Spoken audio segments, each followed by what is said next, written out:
ದಕ್ಷಿಣ ಕರ್ನಾಟಕದಿಂದ ಉತ್ತರ ಕರ್ನಾಟಕವರೆಗೂ ನಮ್ಮ ಜರ್ನಿ ಇರುತ್ತೆ ಇವತ್ತು. ಇಂದು ನಿಂದಾಗಿದೆ ಆಸೆಯು ಎದೆಯ ತುಂಬಿ ಏನೋ ಉಲ್ಲಾಸ ಏನೋ ಸಂತೋಷ ಇದೇನೋ ಈ ಯುಗ ಉರುಳಿ ಯುಗ ಬರಲಿ ಪ್ರತಿ ಜನುಮದಲ್ಲೂ ನಲ್ಲೇ ಬೆರೆತಿರುವ ಜೀವಗಳು. Hello everyone, good morning from Bengaluru. Time ಇವಾಗ 6:30 ಆಗಿದೆ. ಸೊ ಎಲ್ಲಿಗಪ್ಪ ರೈಡ್ ಅಂದರೆ, ನಾನಿವತ್ತು ನಮ್ಮ ಊರಿಗೆ ಹೋಗ್ತಾ ಇದ್ದೀನಿ. ದೀಪಾವಳಿ ಮತ್ತು ಕನ್ನಡ ರಾಜ್ಯೋತ್ಸವ ಇರೋ ಸಲುವಾಗಿ ರಜೆ ಇದೆ, ಊರಿಗಂತ ಹೋಗ್ತಾ ಇದ್ದೀನಿ. ಇವತ್ತು ಬಂದು ಕನ್ನಡ ರಾಜ್ಯೋತ್ಸವ ಅಂದರೆ ನವಂಬರ್ 1. ನೆನ್ನೆ ಹೋಗೋಕ್ಕಾಗಲಿಲ್ಲ, ಸೊ ಇವತ್ತು ರೈಡ್ನ ಸ್ಟಾರ್ಟ್ ಮಾಡಿದ್ದೀನಿ. ಕ್ಲೈಮೇಟ್ ನೋಡ್ಬೋದು ಯಾವ ರೇಂಜ್ಗೆ ಆಗಿದೆ ಅಂದರೆ ಬೆಂಗಳೂರು. ಓ ಮೈ ಗಾಡ್, ಸೂಪರ್ ಅಂದರೆ ಸೂಪರಾಗಿ ಕಾಣಿಸ್ತಾ ಇದೆ ನನ್ನ ಅಜ್ಜಿ. ನಮ್ಮ ಬೆಂಗಳೂರು ಊಟಿಗಿಂತ ಏನು ಕಡಿಮೆ ಇಲ್ಲ ಗುರು. ಮಸ್ತ್ ಅಂದರೆ ಮಸ್ತ್ ಆಗಿದೆ ನಿಜ. ಇವತ್ತಿನ ರೈಡ್ ಡಿಸ್ಟೆನ್ಸ್ ಬಂದುಬಿಟ್ಟು ಒಂದು 600 ಕಿಲೋಮೀಟರ್ ಆಗುತ್ತೆ. ಇವಾಗ ಆಲ್ಮೋಸ್ಟ್ ಒಂದು 35 ಕಿಲೋಮೀಟರ್ಸ್ ಬಂದಿದ್ದೀನಿ ಇರೋ ಪ್ಲೇಸಿಂದ. ಅಲ್ಲೇನೂ ರೆಕಾರ್ಡ್ ಮಾಡಲಿಲ್ಲ, ಬಿಕಾಸ್ ಏನಂದರೆ ಕತ್ಲೆ ಇತ್ತು. ಸೊ ಮಾಡಿನೂ ವೇಸ್ಟ್ ಅಂತ ಇವಾಗ ಬ್ಲಾಗ್ ಸ್ಟಾರ್ಟ್ ಮಾಡಿದ್ದೀನಿ. ಸೊ ಮಸ್ತ್ ಮೈಂಡ್ ಫ್ರೆಶ್ ಇದೆ, ಆರಾಮಾಗಿ ರಿಲ್ಯಾಕ್ಸ್ ಆಗಿ ಗಾಡಿನ ಓಡಿಸ್ಕೊಂಡು ಹೋಗ್ತಾ ಇರೋದು. ಇವತ್ತು ಬಂದು ನಮ್ಮ ಹತ್ರ FZ 150 ಇದೆ, ವರ್ಜನ್ 4. ಲಾಸ್ಟ್ ಟೈಮ್ ಎಲ್ಲ ನೋಡಿರ್ಬೋದು, ಹಿಮಾಲಯನ್ ಮೇಲೆಲ್ಲ ಮನೆಗೆ ಹೋಗಿದ್ದೆ. ಈ ಸರ್ತಿ new experience with Yamaha FZ V4. So it will be awesome, I know, because Naveen is riding. ನೋಡ್ಬೋದು ಹೆಂಗಾಗಿದೆ ಅಂತ. ಕ್ಲೈಮೇಟು ಫುಲ್ ಫಾಗಿ ಇದೆ. ಆರಾಮಾಗಿ ರಿಲ್ಯಾಕ್ಸ್ ಆಗಿ ಏನು ಟೆನ್ಷನ್ ಇಲ್ಲದೆ ಇಷ್ಟು ಗಂಟೆಗೆ ಹೋಗಿ ರೀಚ್ ಆಗ್ಬೇಕಂತ ಏನು ಟಾರ್ಗೆಟ್ ಇಟ್ಕೊಂಡಿಲ್ಲ, ಆರಾಮಾಗಿ ಹೋಗ್ತೀನಿ. 600 ಕಿಲೋಮೀಟರ್ ಅಂದರೆ ಅರೌಂಡ್ 60 ಅವರೇಜ್ ಹಿಡ್ಕೊಂಡು ಹೋದ್ರೂ ಒಂದು 10 ಗಂಟೆ ಆಗುತ್ತೆ. ಈವ್ನಿಂಗ್ 4 o'clockವರೆಗೂ ರೀಚ್ ಆಗ್ಬೋದು ಅಂತ. ದೀಪಾವಳಿ ಕನ್ನಡ ರಾಷ್ಟ್ರದ ಕಂಟಿನ್ಯೂಸ್ ಆಗಿ ಲಾಂಗ್ ವೀಕೆಂಡ್ ಇರೋ ಸಲುವಾಗಿ ಎಲ್ಲ ಜನ ಆಲ್ಮೋಸ್ಟ್ ಬೆಂಗಳೂರಿಂದ ತಮ್ಮ ಊರಿಗೆಲ್ಲ ಹೋಗ್ತಾ ಇದ್ದಾರೆ. ಸೊ ಅದಕ್ಕೆ ಹೈವೇ ಮೇಲೂ ಟ್ರಾಫಿಕ್ ಇದೆ. ಎಲ್ಲರಿಗೂ ಕನ್ನಡ ರಾಜ್ಯೋತ್ಸವದ ಹಾರ್ದಿಕ ಶುಭಾಶಯಗಳು. ಸೊ ಇಲ್ಲಿ ನೋಡ್ಬೋದು, ಆಟೋ ಮೇಲೆ ಕರ್ನಾಟಕ ಧ್ವಜನ ಹಾಕಿದ್ದಾರೆ, ಚೆನ್ನಾಗಿ ಕಾಣಿಸ್ತಾ ಇದೆ. ಕಾಪಾಡಪ್ಪ ದೇವ್ರೆ, ರೈಡ್ ಆರಾಮಾಗಿ ಸೇಫಾಗಿ ರೀಚ್ ಆಗಂಗೆ ಮಾಡು. ನೆನ್ನೆನೇ ಪೆಟ್ರೋಲ್ ಎಲ್ಲ ಫುಲ್ ಟ್ಯಾಂಕ್ ಮಾಡಿಸಿದ್ದೀನಿ. ಮತ್ತು ಟ್ರಿಪ್ಪು ನೋಡ್ಬೋದು, ರೀಸೆಟ್ ಮಾಡಿದ್ದೀನಿ ಆಲ್ರೆಡಿ. ಏನಕ್ಕಪ್ಪ ಬೈಕ್ ಮೇಲೆ ಹೋಗ್ತಿದ್ದೀನಿ ಅಂತಂದರೆ, ಗಾಡಿ ತೊಗೊಂಡು ಒಂದು 4-5 ತಿಂಗಳಾಯಿತು. ದಸರಾ ಟೈಮಲ್ಲಿ ಪೂಜೆ ಎಲ್ಲ ಮಾಡೋಕ್ಕಾಗಲಿಲ್ಲ ಬೆಂಗಳೂರಲ್ಲಿ. ಆಗ ಊರಲ್ಲಿ ಹೋಗ್ಬಿಟ್ಟು, ಸೊ ದೀಪಾವಳಿ ಟೈಮಲ್ಲ, ಸೊ ಗಾಡಿ ಪೂಜೆ ಎಲ್ಲ ಮಾಡ್ಬೋದು. ಮತ್ತು ಮನೇಲಿನೂ ಈ ಗಾಡಿನೆಲ್ಲೂ ಯಾರೂ ನೋಡಿಲ್ಲ ಮನೇಲಿ. ಸೊ ಅವ್ರಿಗೂ ತೋರ್ಸಂಗಾಗತ್ತೆ ಮತ್ತು ಪೂಜೆ ಮಾಡ್ದಂಗೆ ಆಗತ್ತೆ ಅಂಥೇಳಿ ಗಾಡಿನ ತೊಗೊಂಡು ಹೋಗ್ತಾ ಇದ್ದೀನಿ. ಕ್ಲೈಮೇಟ್ ಮಾತ್ರ ಗಿಲಿ ಸೂಪರ್. ಸೊ ಈ ಸರ್ತಿ ಕೆಲವೊಂದಿಷ್ಟು ಗೋಪ್ರೋ ಸೆಟ್ಟಿಂಗ್ಸ್ನ ಚೇಂಜ್ ಮಾಡಿದ್ದೀನಿ. ನನಗೂ ಗೊತ್ತಿಲ್ಲ ಯಾವ ಥರ ಫುಟೇಜಸ್ ಬರುತ್ತೆ ಅಂತ. So I am also excited to see how it is. Because ಏನಂದರೆ ಕೆಲವೊಂದು ದಿವಸ ಅಂದರೆ ನನ್ನ ಫ್ರೆಂಡ್ಸ್ ಆಯಿತು, ಅವರೆಲ್ಲ ಹೇಳಿದ್ದೇನೆಂದರೆ ವಿಡಿಯೋ ಕ್ಲಾರಿಟಿ ಸ್ವಲ್ಪ ಬ್ಲರಿಶ್ ಆಗಿ ಬರ್ತಾಯಿದೆ ಅಂಥೇಳಿ. ಸೊ ಅದಕ್ಕೆ ಕೆಲವೊಂದಿಷ್ಟು ಚೇಂಜಸ್ ಮಾಡಿದ್ದೀನಿ. Hopefully it will work out. ಮತ್ತು ಇನ್ನೊಂದೇನೆಂದರೆ, ಇದು ಗೋಪ್ರೋ ಸೆಟಪ್ ಬಂದು ಕಂಪ್ಲೀಟ್ಲಿ ಹೊಸದಿಂದ ಸೆನ್ಸ್ ಹೆಲ್ಮೆಟ್ ಹೊಸದಿದೆ, ಪ್ಲಸ್ ಮೈಕ್ನೂ ಹೊಸದಿದೆ. ನೋಡೋಣಂತೆ audio quality plus video quality ಯಾವ ಥರ ಬರುತ್ತೆ ಅಂತ. Hopefully it should be good. Because ಏನಂದರೆ ಸಿಕ್ಕಾಪಟ್ಟೆ ಟೈಮ್ ಇನ್ವೆಸ್ಟ್ ಮಾಡಿದ್ದೀನಿ, ದುಡ್ಡು ಇನ್ವೆಸ್ಟ್ ಮಾಡಿದ್ದೀನಿ. Let's see hope it is good. Nelamangala Tumakuru toll ರಸ್ತೆಗೆ ಸುಸ್ವಾಗತ. ಇದೊಂಥರ ಖತರ್ನಾಕ್ ಹೊಲ್ಸ್ ರೋಡ್ ಇದೆ. ಏನಂದರೆ ಸಖತ್ತಾಗಿರೋ ಹೈವೇ ಇರುತ್ತಾ, ಸಡನ್ನಾಗಿ ಬಂದು ಈ ಥರ ದರಿದ್ರವಾಗಿರೋ ರೋಡ್ ಇದೆ. ಪ್ಲಸ್ ಪ್ರಿಡಿಕ್ಟೇಬಲ್ ಬ್ರೇಕರ್ ಇದು, ಎಲ್ಲೂ ಇನ್ಫಾರ್ಮೇಷನ್ ಇಲ್ಲ. ಸೊ ಈ ಕಡೆ ಯಾರಾದರೂ ಬರೋರಿದ್ದರೆ ಸ್ಲೋ ಆಗಿ ಬನ್ನಿ. ಬಿಕಾಸ್ ಏನಂದರೆ ಒಂದು ಸರ್ತಿ ಇಲ್ಲಿ ಗಾಡಿನ ಫುಲ್ ಎಗರಿಸ್ಬಿಟ್ಟಿದ್ದೆ, ಏನು ಇಂಟಿಮೇಷನೇ ಇಲ್ಲ ಬ್ರೇಕರ್ ಇದೆ ಅಂತ. ಬೈಕರ್ಸ್ಗೆಲ್ಲ ಟೋಲಲ್ಲಿ ರಾಯಲ್ ಎಂಟ್ರಿ ಇರುತ್ತೆ. ಏನಕ್ಕಂದರೆ ಅವ್ರಿಗೆಲ್ಲ ಟೋಲ್ ಚಾರ್ಜಸ್ ಮಾಡಲ್ಲ.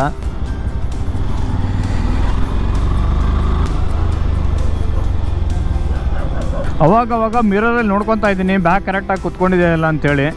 ಇನ್ ಕೇಸ್ ಏನಾದರೂ ಮೂವ್ಮೆಂಟ್ ಆಗಿರೋ ಮತ್ತು ಗಾಡಿಯಿಂದ ಇಳಿದು ಅಡ್ಜಸ್ಟ್ ಮಾಡಬೇಕಾಗತ್ತೆ. ಸುಮ್ಮನೆ ರೇಸ್ ಬೇಡಂತ. 70,000 ಲ್ಯಾಪ್ಟಾಪ್ ಇದೆ ಬ್ಯಾಗಲ್ಲಿ, ಇನ್ಸಾ 360 ಇದೆ. ರಿಸ್ಕ್ ಏನಕ್ಕೆ. ದಕ್ಷಿಣ ಕರ್ನಾಟಕದಿಂದ ಉತ್ತರ ಕರ್ನಾಟಕವರೆಗೂ ನಮ್ಮ ಜರ್ನಿ ಇರುತ್ತೆ ಇವತ್ತು. ಸೊ ನೋಡಿ ಎಷ್ಟು ಚೆನ್ನಾಗಿ ಕಾಣಿಸ್ತಾ ಇದೆ. ವಾವ್, ಆ ಧ್ವಜದ ಮೇಲೆ ದರ್ಶನ್ ಅವ್ರ ಫೋಟೋ ಇದೆ. ಸೊ ಇನ್ನೇನು ಒಂದು 30 ಕಿಲೋಮೀಟರ್ಸ್ ಇದೆ ಚಿತ್ರದುರ್ಗಕ್ಕೆ. ಸೊ ಇಲ್ಲಿ ನೋಡ್ಬೋದು, ಒಂದು ಬ್ಯೂಟಿಫುಲ್ ಆಗಿರೋ ಒಂದು ಸಾಯಿ ಬಾಬಾ ಮೂರ್ತಿ ಇದೆ, ಚೆನ್ನಾಗಿ ಕಾಣಿಸ್ತಾ ಇದೆ, ಚೆನ್ನಾಗಿದೆ. ಚಿತ್ರದುರ್ಗ ಹತ್ರ ಒಂದು ಡೈವರ್ಷನ್ ಇದೆ. ಆ ಡೈವರ್ಷನಿಂದ ನಾವು ಹೊಸಪೇಟೆ ಕಡೆ ಹೋಗ್ಬೇಕು. ಇದೇ ಫ್ಲೈಓವರ್ ಹಿಡ್ಕೊಂಡು ಡೈರೆಕ್ಟ್ ಹಾಗೆ ಸ್ಟ್ರೇಟ್ ಹೋಗ್ಬಿಟ್ರೆ ನಾವು ಹುಬ್ಳಿ ರೂಟ್ ಹಿಡಿತೀವಿ. ಸೊ ಹುಬ್ಳಿ ರೂಟು ದೂರ ಆಗುತ್ತೆ, ಪ್ಲಸ್ ರೋಡೂ ಸರಿಗಿಲ್ಲ, ಕನ್ಸ್ಟ್ರಕ್ಷನ್ ಇದೆ. ಸೊ ಅದಕ್ಕೆ ಆ್ಯಸ್ ಯೂಶುವಲ್ ರೂಟು ಹೊಸಪೇಟೆ ಕಡೆಯಿಂದ. ಯಾವ ಗೂಗಲ್ ಮ್ಯಾಪ್ನ ಅವಶ್ಯಕತೆ ಇಲ್ಲ, ಏನಕ್ಕಂದರೆ ಸತಿ ಹೋಗಿ ಬಂದಿದ್ದೀನಿ. ವಿತೌಟ್ ಮ್ಯಾಪ್ ಆರಾಮ್ಸೆ ನಾನು ಹೋಗ್ಬೋದು, ಟೆನ್ಷನ್ ಇಲ್ಲದೆ. ಅಷ್ಟಕ್ಕೂ ನಮ್ಮೂರು ನಮಗೆ ಹೋಗೋಕ್ಕೆ ಮ್ಯಾಪ್ ಏನಕ್ಕೆ ಬೇಕು? ಒಂದು ಸರ್ತಿ ನೋಡ್ಕೊಂಬಿಟ್ರೆ ಸಾಕು. ಸೊ ಮ್ಯಾಪ್ ತಲೆ ಪ್ರಿಂಟ್ ಆಗಿಬಿಡುತ್ತೆ. ಬೆಳಿಗ್ಗೆ 5:30 ಸ್ಟಾರ್ಟ್ ಮಾಡಿದ್ದೆ ರೈಡ್ನ. ಮಂಗ್ಲ ಟೋಲ್ ಹತ್ರ ಬರೋಷ್ಟರಲ್ಲಿ 1 hour 1.5 hour ಟೈಮ್ ಹೋಗಿತ್ತು. ಸೊ ಇವಾಗ ಟೈಮ್ ನೋಡ್ಬೋದು 8:55 ಆಗಿದೆ. ಅರೌಂಡ್ 9:30 ಅಂತ ರಫ್ ಎಸ್ಟಿಮೇಟ್ ಮಾಡ್ಕೊಂಡು ಹಿಡಿದ್ರು 4 ಅವರ್ಸಲ್ಲಿ 220 kilometers done and dusted from Bengaluru to Chitradurga. ಬೆಂಗಳೂರಿಂದ ಹೊರಟ ಮೇಲೆ 1-2 ಸರ್ತಿ ಬ್ಯಾಗ್ನ ಅಡ್ಜಸ್ಟ್ ಮಾಡಕ್ಕಂತ ತಿಳ್ಕೊಂಡಿದ್ದೆ. ಟೀ ಬ್ರೇಕ್ ಆಗಲಿ ಬ್ರೇಕ್ಫಾಸ್ಟ್ ಆಗಲಿ ಎಲ್ಲೂ ನಿಂತ್ಕೊಂಡಿಲ್ಲ ಇನ್ನೂ ತನಕ. ಬಟ್ ರೂಟ್ ಕನೆಕ್ಟ್ ಆದಮೇಲೆ ಎಲ್ಲಾದರೂ ಟೀ ಬ್ರೇಕ್ ತೊಗೊತೀನಿ. ಬಿಕಾಸ್ ಏನಂದರೆ ಲಾಂಗ್ ರೈಡ್ಸಲ್ಲಿ ನೀವು ಜಾಸ್ತಿ ಪಿಟ್ ಸ್ಟಾಪ್ನ ತೊಗೊಂಡ್ರಂದರೆ ಜಾಸ್ತಿ ಟೈಮ್ ಕನ್ಸ್ಯೂಮ್ ಆಗುತ್ತೆ. ಪ್ಲಸ್ ನಾವು ಹೋಗೋ ಡೆಸ್ಟಿನೇಷನ್ ಟೈಮೂ ಜಾಸ್ತಿ ತೊಗೊಳುತ್ತೆ. ಸೊ ಆದಷ್ಟು ಬೇಗ ರೀಚ್ ಆಗ್ಬೇಕಂತಂದರೆ ಬ್ರೇಕ್ಸ್ನ ಕಡಿಮೆ ತೊಗೋಬೇಕು. ಕಂಟಿನ್ಯೂಸ್ ಆಗಿ ಅಂದರೆ ಕನ್ಸಿಸ್ಟೆನ್ಸಿ ಇದ್ದರೆ ಆರಾಮಾಗಿ ರೀಚ್ ಆಗ್ತೀವಿ. ಡೈವರ್ಷನ್ ಅಂತ ಹೇಳಿದ್ನಲ್ಲ ಹೊಸಪೇಟೆ, ಸೊ ಆ ಥರ ಹೋಗ್ಬೇಕು ಇವಾಗ. ಅದು ಒಂದೇ ಬೈ ಮಿಸ್ಟೇಕ್ ಏನಾದರೂ ಮಿಸ್ ಆಯ್ತಂದರೆ ನಾವು ಸೀದಾ ಹುಬ್ಳಿ ಧಾರವಾಡ ರೋಡ್ ಹಿಡ್ಕೊಂಡು ಹೋಗ್ಬೇಕಾಗತ್ತೆ. ಸೊ ಇಲ್ಲಿ ನೋಡ್ಬೋದು ಅಲ್ಲಿ ಟ್ರಕ್ ಹೋಗ್ತಿದ್ದಲ್ಲ, ಅದೇ ರೂಟ್ ಹಿಡ್ಕೊಂಡು ಹೋಗ್ಬೇಕು ಇವಾಗ ಕೆಳಗಡೆ.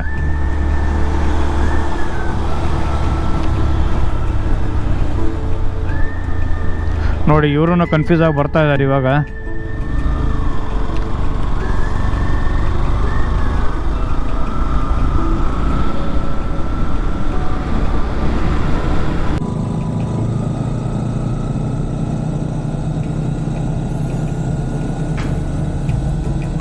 ಇದೆ ಕವರ್ ಮಾತ್ರ ಇದು.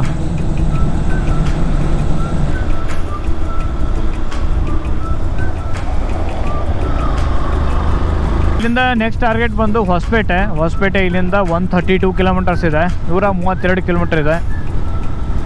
3.5 ಗಂಟೆಯಲ್ಲಿ ಬ್ಯಾಂಗ್ಳೂರಿಂದ ಚಿತ್ರದುರ್ಗ ರೀಚ್ ಆಗಿದ್ದೀನಿ.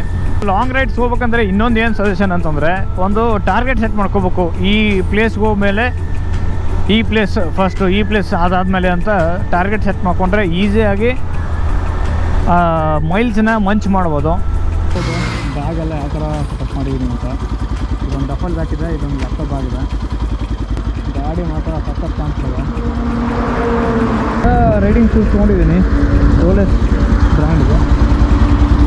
ಸೊ ಇನಿಷಿಯಲಿ ಒಂದು ಸ್ವಲ್ಪ ಟಫ್ ಆಗಿರುತ್ತೆ ಯೂಸ್ ಆಗೋಕ್ಕಂತ. ಬಟ್ ಇವಾಗ ಒಂದು ಸ್ವಲ್ಪ ಓಕೆ ಅನ್ನಿಸ್ತದೆ ನನಗೆ, ಪರವಾಗಿಲ್ಲ. ನೆನ್ನೆ ಮಾತ್ರ ಏನಕ್ಕೆ ತೊಗೊಂಡೆ ಅನ್ನಿಸ್ಬಿಡ್ತು, ಆ ರೇಂಜ್ಗೆ ಟೈಟ್ ಆಗ್ತಿತ್ತು. ಬಟ್ ಇವಾಗ ಕಂಫರ್ಟಬಲ್ ಆಗಿದೆ. A few moments later. Time ಬಂದು 10:53 ಆಗಿದೆ. ಹೊಸಪೇಟೆ ರೀಚ್ ಆಗಿದ್ದೀನಿ. ಸೊ ನೋಡ್ಬೋದು ಅಲ್ಲಿ ಹೊಸಪೇಟೆ 8 kilometers ಅಂತ ತೋರಿಸ್ತಾ ಇದೆ. ಹುನಗುಂದ್ ಇವಾಗ ನೆಕ್ಸ್ಟ್ ಟಾರ್ಗೆಟ್ ನಮಗೆ 104 kilometers ಇದೆ. ಹೊಸಪೇಟೆ ನೋಡ್ಬೋದು ಹೆಂಗಿದೆ ಅಂತ, ಫುಲ್ ಗಿಡಗಳಿದೆ. ಬಟ್ ಹೊಸಪೇಟೆ ಬಂತು ಅಂತ ನೋಡೋಕೆ ಗೊತ್ತಾಗಬೇಕಂದ್ರೆ ರೋಡ್ ನೋಡಿಬಿಟ್ರೆ ಹೇಳ್ಬಿಡ್ಬೋದು. ರೋಡೆಲ್ಲ ಫುಲ್ ಕೆಂಪು ಆಗಿಬಿಟ್ಟಿರುತ್ತೆ. ಬಿಕಾಸ್ ಏನಂದರೆ ಇಲ್ಲಿ ಮೈನಿಂಗ್ ಎಲ್ಲ ಸಿಕ್ಕಾಪಟ್ಟೆ ನಡೆಯುತ್ತಲ್ಲ. ಸೊ ಅದಕ್ಕೆ ಲಾರಿ ಮೂವ್ಮೆಂಟ್ ಜಾಸ್ತಿ ಇರುತ್ತೆ. ಲಾರಿಲೆಲ್ಲ ಅದು ಮಣ್ಣು ಅದಿರೋದು ಏನೇನು ತೊಗೊಂಡು ಹೋಗ್ತಾ ಇರ್ತಾರಲ್ಲ. ಸೊ ಅದು ಓ ಮೈ ಗಾಡ್, ಏನಪ್ಪ ಇದು ಸಮುದ್ರ ನೋಡ್ದಂಗೆ ಆಗ್ತಿದೆಯಲ್ಲ, ಸೀರಿಯಸ್ಲಿ. ಓ ಮೈ ಗಾಡ್, ಯಪ್ಪ ಲಿಟ್ರಲಿ ಸಮುದ್ರ ಆಗ್ರು ಇದು. ನಾವು ಲಾಸ್ಟ್ ಟೈಮ್ ಅಲ್ಲಿ ಇನ್ಬಿಟ್ವಿನ್ ಗಾಡಿ ಎಲ್ಲ ತೊಗೊಂಡು ಹೋಗಿದ್ವಿ. ಲಾಸ್ಟ್ ಟೈಮ್ ಹಿಮಾಲಯನ್ ತೊಗೊಂಬಂದಾಗ ಇಲ್ಲಿ ನೋಡಿ ಹಂಗಿದೆ ಅಂತ. ತೂ ಜನ ನೋಡೋಕೆ ನಿಂತ್ಕೊಂಡಿದ್ದಾರೆ ಇಲ್ಲೆಲ್ಲ. ಸೀರಿಯಸ್ಲಿ ಮ್ಯಾನ್, ಈ ರೇಂಜಿಗೆ ನೀರ, ಯಪ್ಪ ನೀರು ನೋಡಿದ್ರೆ ಹೆದರಿಕಾಗ್ತದೆ. ದಿ ವರ್ಲ್ಡ್ ಫೇಮಸ್ ಟನಲ್ ಇದು. ವಿಜಯನಗರ ಜಿಲ್ಲೆಗೆ ಸ್ವಾಗತ. ಸೊ ನೋಡ್ಬೋದು ಹೆಂಗಿದೆ ಅಂತ, ಫುಲ್ ಕೆಂಪು ರೋಡುಗಳು. ಇವನ್ ಲೈಟ್ ಗಂಬ ನೋಡಿ ಹೆಂಗಿದೆ, ಅದನ್ನು ಕಲರ್ ಆಗ್ಬಿಟ್ಟಿದೆ ರೆಡ್ಡಲ್ಲಿ. ಸೊ ಇವಾಗ ಇಲ್ಲಿಂದ ನೆಕ್ಸ್ಟ್ ಟಾರ್ಗೆಟ್ ಇವಾಗ ನಮ್ಮ ಊರಿಗೆ ಅರೌಂಡ್ 120 kilometer ದೂರ ಇದೆ. ಸೊ ಇವಾಗ ನಾರ್ಮಲ್ ರೋಡ್ಸ್ ಅಂತ ಹೇಳಿದ್ನಲ್ಲ, ಇದೇ ಥರ ಇರುತ್ತೆ. ಹೈವೇ ಏನಲ್ಲ ಇದು, ಹೈವೇನೇ ಬಟ್ 2 way ಇರುತ್ತೆ. ಈ ಥರ ಯಾವಾಗ ಬೇಕು ಅವಾಗ ಇಂಡಿಕೇಟರ್ ಹಾಕ್ಬಿಡ್ತಾರೆ ಸೈಡ್ಗೆ, ಹುಷಾರಾಗಿ ಹೋಗ್ಬೇಕಾಗತ್ತೆ. ಅದಕ್ಕೆ ಅವ್ರಿಗೂ ಗೊತ್ತಿರಲ್ಲ ಪಾಪ, ಎಡಕ್ಕೆ ಹೋಗ್ತೀನೋ ಬಲಕ್ಕೆ ಹೋಗ್ತೀನೋ ಅಂತ. ತನುವು ಮನವು ಇಂದು ನಿಂದಾಗಿದೆ ಆಸೆಯು ಎದೆಯ ತುಂಬ ತುಂಬಿ ಏನೋ ಉಲ್ಲಾಸ ಏನೋ ಸಂತೋಷ ಇದೇನೋ ಈ ಯುಗ